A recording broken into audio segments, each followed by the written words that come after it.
नमस्कार, स्वागत है आपका द प्रिंट के एक नए show politics unfiltered with DK Singh. मैं हूं नीलम पांडे।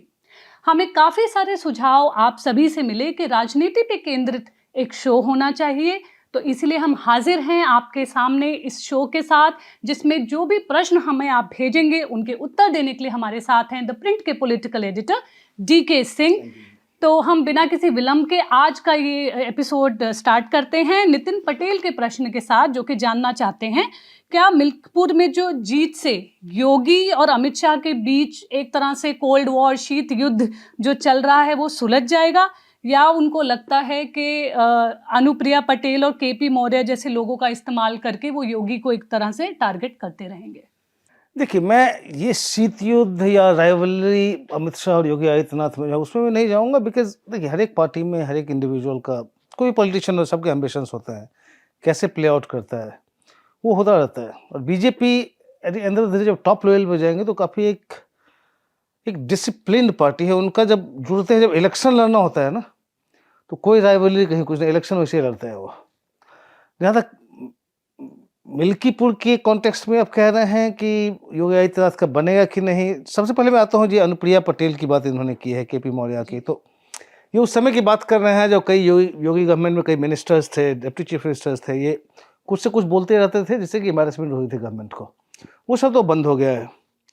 लेकिन अनुप्रिया पटेल वाले में थोड़ा सा अभी भी चल रहा है। अब सरप्राइज थे होंगे आप, कुछ दिन पहले ही उनके हस्बैंड हैं आशीष पटेल, उन्होंने प्रेस कॉन्फ्रेंस की, मतलब एक नहीं, दो तीन प्रेस कॉन्फ्रेंस किया। एक प्रेस कॉन्फ्रेंस में अब समझिए वो मिनिस्टर हैं योगी आदित्यनाथ गवर्नमेंट में, उनके साथ बैठी हुई हैं अनुप्रिया पटेल जो मिनिस्टर हैं नरेंद्र मोदी गवर्नमेंट में। और वो प्रेस कॉन्फ्रेंस कह रहे हैं वो योगी गवर्नमेंट में जो सीनियर ऑफिशियल्स हैं, और वो भी जो कि खास हैं माने जाते हैं सीएम योगी आदित्यनाथ के, उन पे बहुत सारे आरोप लगा रहे थे। प्रेस कॉन्फ्रेंस में वो कह रहे हैं जैसे कि मेरे खिलाफ बहुत स्टोरी प्लान की जा रही है, उसमें नाम ले रहे हैं वो शिशिर सिंह, वहाँ डायरेक्टर इन्फॉर्मेशन पब्लिक रिलेशंस है, काफ़ी क्लोज है योगी के, उनको अटैक कर रहे हैं। फिर वो कहेंगे एसटीएफ जो है हमें, वो एक उनका टीचर रिक्रूटमेंट स्कैम का वो इसका एलिगेशन है कि उसमें एसटीएफ हमें टारगेट कर रही है, कॉन्स्पिरेसी है हमारे पास, हमारे खिलाफ। अब एसटीएफ को हेड करते हैं अमिताभ यश, स्पेशल टास्क फोर्स जो है। अब वो भी काफ़ी क्लोज माने जाते हैं चीफ मिनिस्टर के।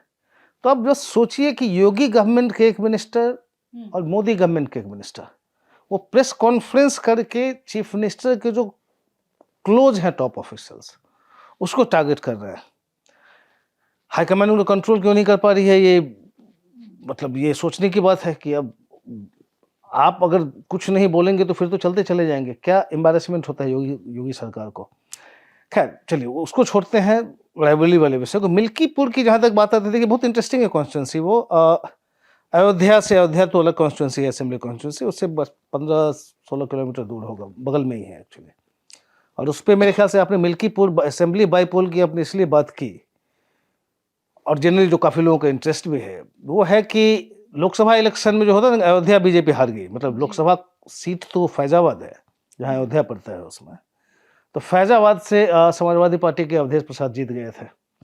और अब देख रहे हैं कि यहाँ पार्लियामेंट से लेके बाहर अखिलेश यादव उनको ट्रॉफी के रूप में लेके घूम रहे हैं। बीच में कांग्रेस से भी नाराज हो गए थे, बिकॉज जब लोकसभा में सीट का एलोकेशन हुआ बैठने का, तो पहले तो अवधेश प्रसाद एकदम अखिलेश यादव के बगल में बैठते थे, और बात बात में अखिलेश यादव कहते देखिए ये है हमारे साथ, अयोध्या जीत के आए हैं। उनको फिर पीछे बैठना पड़ा, उनका सीट आगे नहीं हुआ, तो इससे अखिलेश यादव बिगड़ भी गए। उनका एक ट्रॉफी है वो कि हम फैजाबाद से हमने, हमारे कैंडिडेट ने बीजेपी को हरा दिया। वो एमएलए थे जब फैजाबाद लोकसभा इलेक्शन लड़ रहे थे, उस समय एमएलए थे, वो जीते, एमपी हुए, सीट वैकेट हुआ। अब उसमें उनके बेटे को एसपी ने खड़ा किया है, अजीत प्रसाद को। अब डेमोग्राफी के हिसाब से जाएंगे तो एक्चुअली एसपी को सूट करना चाहिए, क्योंकि वहाँ देखेंगे जैसे करीब 20% से ज़्यादा करीब पासी हैं, जो कम्युनिटी जिससे ये प्रसाद बिलोंग करते हैं। आपको करीब 10% आपके मुस्लिम्स हो गए, 10% आपके यादव्स हो गए, तो वैसे ही जो लीजिए तो करीब 40-42% तो आपका जो ट्रेडिशनल सपोर्ट बेस माना जा रहा है वो है। लेकिन बीजेपी ने भी एक पासे खड़ा किया है, और वो अपने चंद्रशेखर आज़ाद की पार्टी जो, उन्होंने भी एक जो है कैंडिडेट वहाँ पे दे दी है, जो कि दलित वोट ही काटेगी, तो वो कांटे की टक्कर हो गई। और उसमें योगी आदित्यनाथ के लिए उन्होंने एक एक्चुअली उसको एक प्रेस्टीज इशू बनाया हुआ है। अभी से नहीं, इनफैक्ट महाराष्ट्र असेंबली इलेक्शन के पहले से ही उन्होंने अयोध्या जाना शुरू कर दिया। पिछले 6 महीने में देखेंगे आप तो योगी आदित्यनाथ कम से कम 1 दर्जन बार अयोध्या गए होंगे। उसमें कुछ बार वो मिल्कीपुर भी गए थे। तो उन्होंने जी जान लगा के एक प्रेस्टीज का बैटल बना रखा है। वो इसलिए है क्योंकि ये इसलिए नहीं है कि उनको कुछ दिखाना है अमित शाह को। देखिए असेंबली बाईपोल्स जो हुए, अभी उसमें तो उन्होंने दिखा ही दिया। बीजेपी ने काफ़ी अच्छा परफॉर्म किया था उसके पहले। जो जिसमें कि योगी आदित्यनाथ ने पूरा चार्ज लिया हुआ था। इसमें है कि अयोध्या के बगल में, मतलब अयोध्या वाली सीट नहीं, अयोध्या के बगल वाली सीट है ये। लेकिन फिर भी एक जनरल है कि अयोध्या सीट जो एमपी ले गया, अब उसको अब समाजवादी पार्टी ले गई फैजाबाद सीट लोकसभा में, तो अब आप उनकी सीट को आप लेके, तो बीजेपी के लिए प्रेस्टीज का बैटल है। इसको योगी और अमित शाह के बीच का उसको नहीं देखें। योगी ने इन्होंने प्रेस्टीज बैटल इसलिए बना रखा है कि उनके लिए है कि ये बाहर में क्या इंप्रेशन है कि अयोध्या की सीट ले गई समाजवादी पार्टी, तो इसके थ्रू जो एमपी बने फैजाबाद में अब उनके सीट पे उनके बेटे को आप हरा दें तो फिर हुआ कर नहीं, बीजेपी ने वापस सारा कुछ ले लिया है। तो उस कॉन्टेक्स्ट में इसको देखना चाहिए। बट आपको लगता है जो समन्वय होना चाहिए सेंटर और स्टेट को लेके इस इलेक्शन को लेके वो है? लोकसभा में नहीं था जिनका इनको खामियाजा भुगतना पड़ा, लेकिन उसके बाद से असेंबली बाईपोल्स हुए। आपने देखा कि योगी आदित्यनाथ ने कैसे पूरा टेक ओवर कर लिया। उन्होंने हर एक कॉन्स्टिट्यूंसी के लिए मिनिस्टर से अपॉइंट कर दिया कि आप इस कॉन्स्टिट्यूंसी देखोगे, उस कॉन्स्टिट्यूंसी को देखोगे। कैंडिडेट सिलेक्शन से लेकर सारा कुछ योगी आदित्यनाथ अपने हाथ में रखा हुआ था। तो उसमें फिर बीजेपी को काफ़ी उसमें सफलता मिली। इसके बाद आपका मिल्कीपुर है, देखें।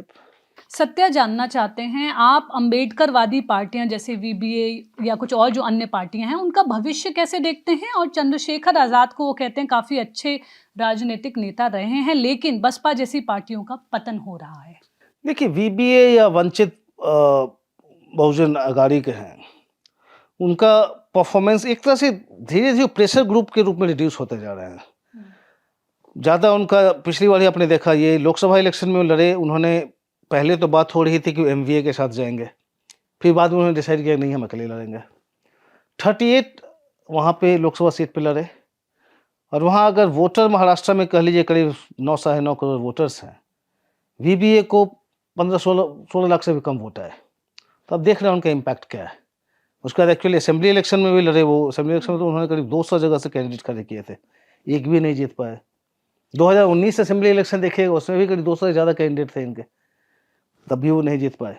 230 या 235 भी कैंडिडेट खड़े किए, एक भी नहीं जीत पाए। तो केवल इसलिए कि आप बाबा साहब अम्बेडकर के पोते हैं, इसी बल पे आपकी पार्टी चलेगी, ऐसे होता नहीं है।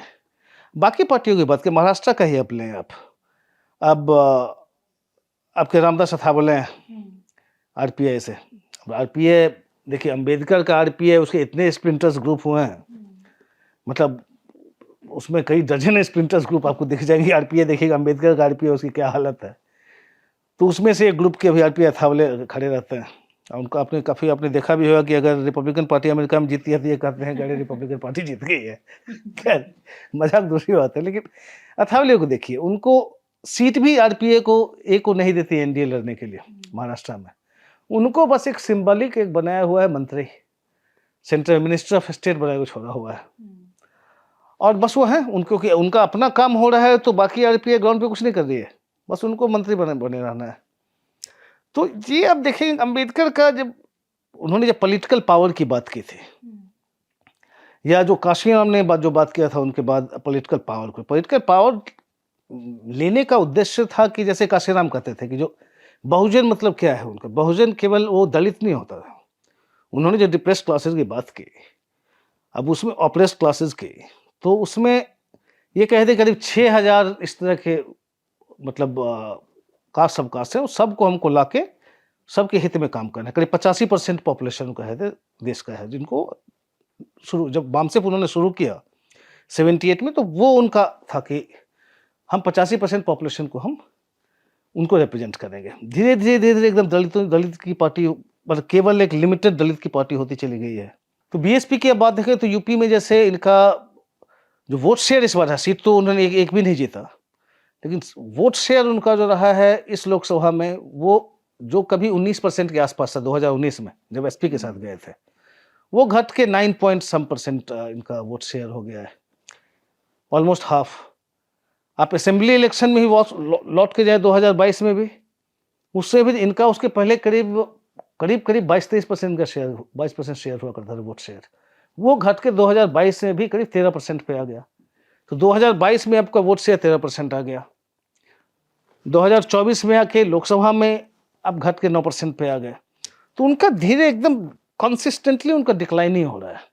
कारण देखिए इसमें ये किया है ना कि जैसे मैंने कहा कि आप एक सेल्फ सेंटर्ड पॉलिटिक्स जो बाकी होती है कि हम you take them for granted कि आप जिस कम्युनिटी के लिए काम करें बिकॉज आप उस कम्युनिटी के सो कॉल रिप्रेजेंटेटिव हो तो आप वोट दोगे। अरे आपको उनके लिए काम करना होता है, उनके लिए डेली जाके रोड मतलब स्ट्रीट फाइट करना होता है उनके उनके इंटरेस्ट के लिए। आप जिनको भी रिप्रेजेंट करते हो आप बैठ के पार्टी हेडक्वार्टर्स पे घर पे और अपना आप साम्राज्य चलाओगे और जनता के बीच कभी नहीं जाओगे। तो यही होगा। तो ज़्यादातर दलित पार्टियों का नहीं, बीबीए की बात नहीं है, बीएसपी की बात नहीं है, सबका करीब करीब यही हालत हो रहा है क्योंकि वो सारे एक सिंबलिक एक मठाधीश तो बन गए हैं उस कम्युनिटी के कि हम रिप्रेजेंटेटिव है, लेकिन उनके बीच में जाए कोई काम नहीं करता। अभी आपने चंद्रशेखर आज़ाद की बात की, वो उनका है। देखिए उनको मैं भी बहुत ही इंटरेस्ट से उनको मैं फॉलो कर रहा हूँ। अभी तो एमपी बन गए, उनके एक एमपी होके आ गए वो।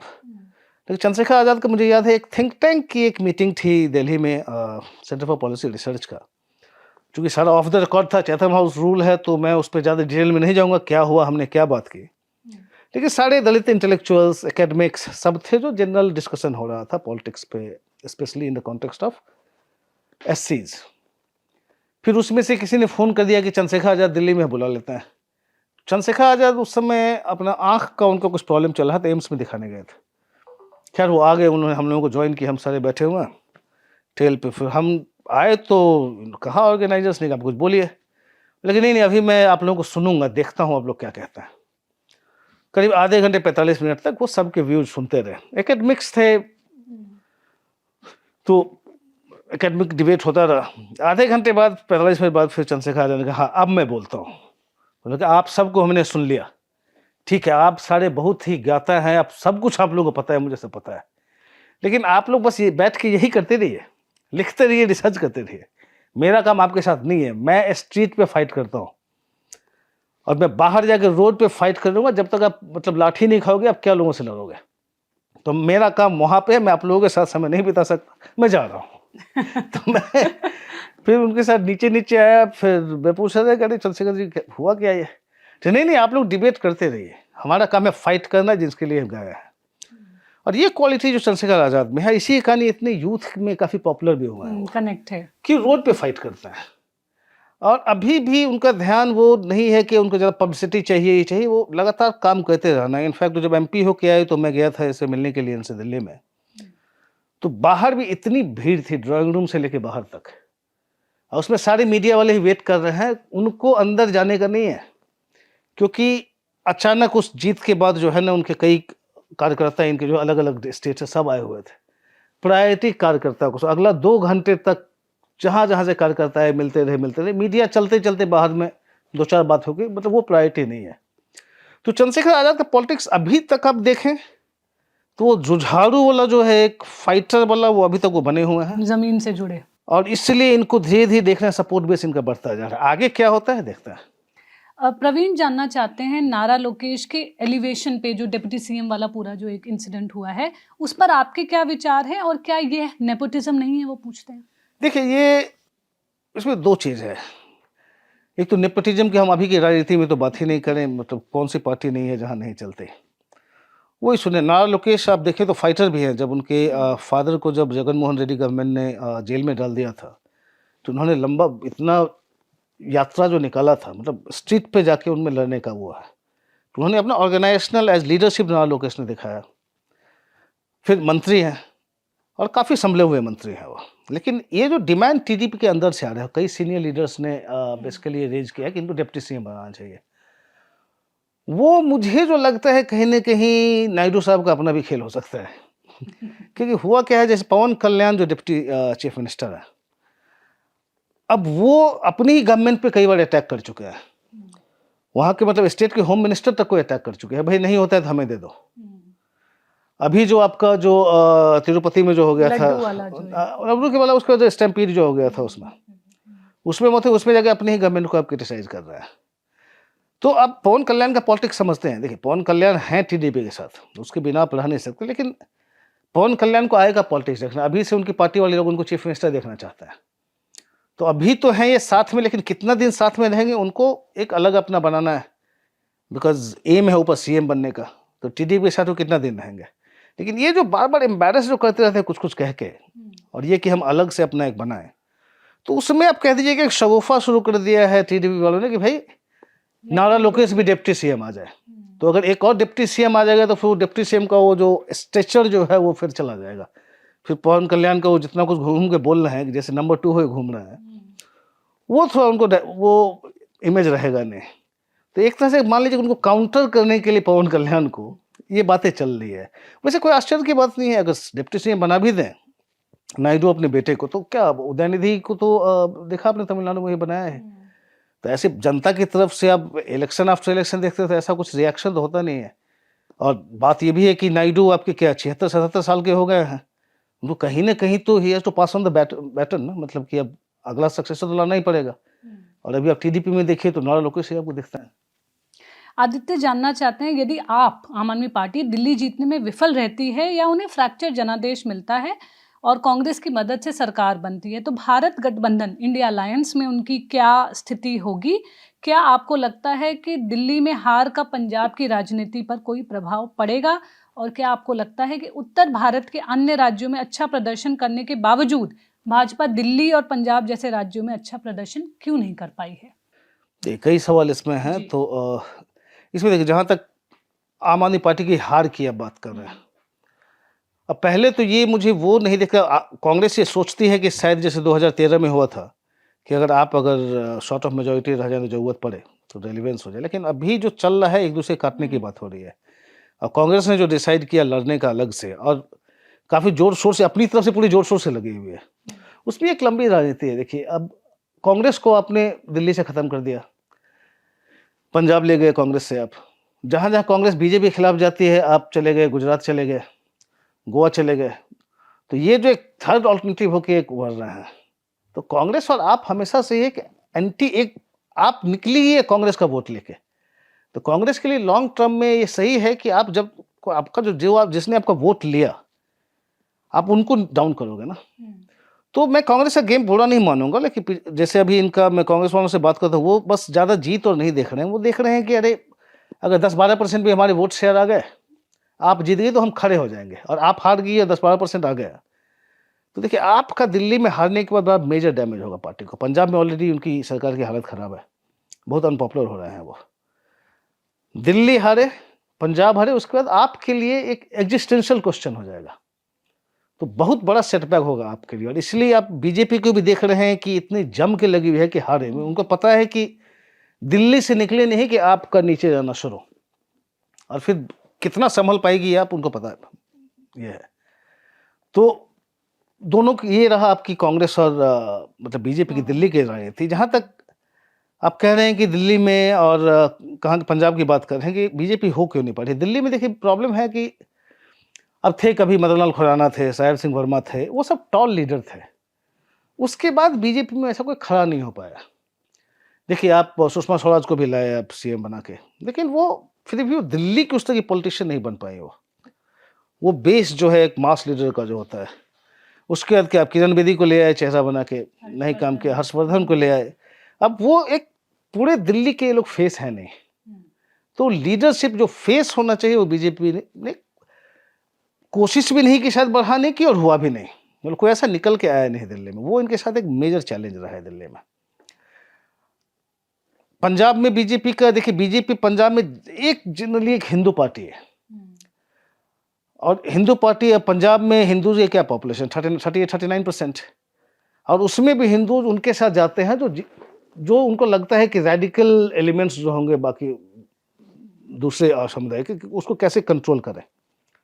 जो पार्टी उनको जीतती हुई दिखेगी उस तरह के जाएंगे, जो रेडिकलिज्म को हटा के रखे, उनको सेफ्टी सिक्योरिटी, जो हिस्ट्री पंजाब की रही है कि जो सरकार में आएगी उनको सेफ रख सकती है। तो हिंदूज वोट भी स्प्लिट हो जाता है, कभी वो चले जाते हैं कांग्रेस के पास, कभी चले जाते हैं आपके आम आदमी पार्टी के साथ, और बीजेपी बस सरवाइव कर रही है, वो भी अकाली दल के साथ रह के सरवाइव कर रही थी। अब आप अकेले भी हो गए, एक कम्युनिटी जिनका 38-39% वोट बैंक है, आप उनके आप पार्टी हो, आपके पास कोई चेहरा नहीं है, तो बहुत जीतना ऐसे में मुश्किल है। तो अकेले जाके बीजेपी के पंजाब में अभी मतलब मुझे तो ऐसा कुछ दिख नहीं रहा कहीं फ्यूचर में कभी कुछ हो पाएगा। जब तक कि फिर से अब अगर वो ऐसा हो कि आप ओवरऑल एक सब कम्युनिटीज की पार्टी अब बन के वहाँ पे उभरे, जो अभी ऐसा कुछ होता हुआ दिख नहीं रहा है।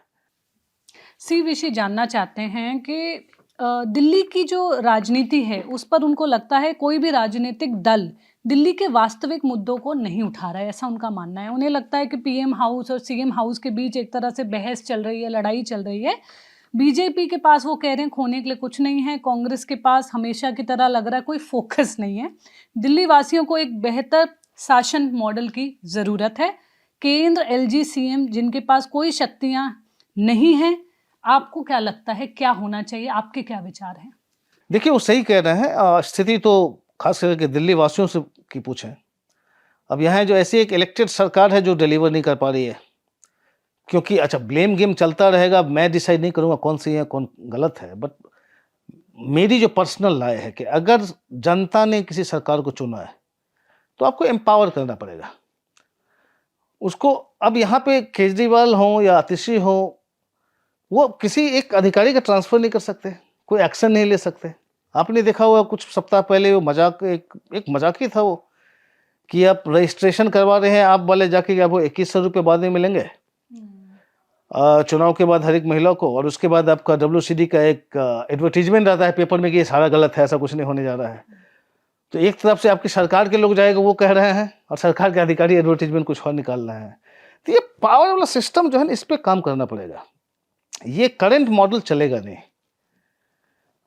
अब जो स्टेट सेंटर की टसल जो रही ये है। टसल है। हालांकि देखिए इसमें अब किसको ब्लेम, जब पहले भी था, अब शीला दीक्षित जैसे थे, तो शीला दीक्षित यही मॉडल था, लेकिन वो चला पा रहे थे।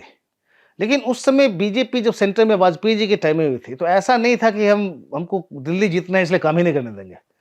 तो सेंटर भी बहुत मिल मिला के, और सीएम भी से भी दोनों में अच्छे जमते थे। उसके बाद यूपी आ गई तो तालमेल हो गया। अब ये जो एक कॉम्पिटिटिव पॉलिटिक्स आया है कि अब सेंटर में जो पार्टी है वो उसको किसी तरह से डिस्टेबलाइज करना है, इनको पावर से बाहर करना है। तो उसके लिए जितने भी एडमिनिस्ट्रेटिव आपके पास मैकेनिज्म है, टूल्स हैं, आप उनको डिस्टर्ब करते रहिए। और दूसरी तरफ आप स्टेट की भी गलती देखिए, शुरू से ही जो एक हॉस्टाइल रिलेशनशिप लेके चल दिया उन्होंने सेंटर से, उसमें भी आप प्रॉब्लम कर सकते हैं। अभी कश्मीर में क्या हुआ, देखिए उमर अब्दुल्ला है, आपने सुना कि कई बार महीनों से सुन रहे हैं कि उमर अब्दुल्ला को प्रधानमंत्री जी ने या बाकी लोगों ने क्या क्या नहीं कहा बीजेपी का।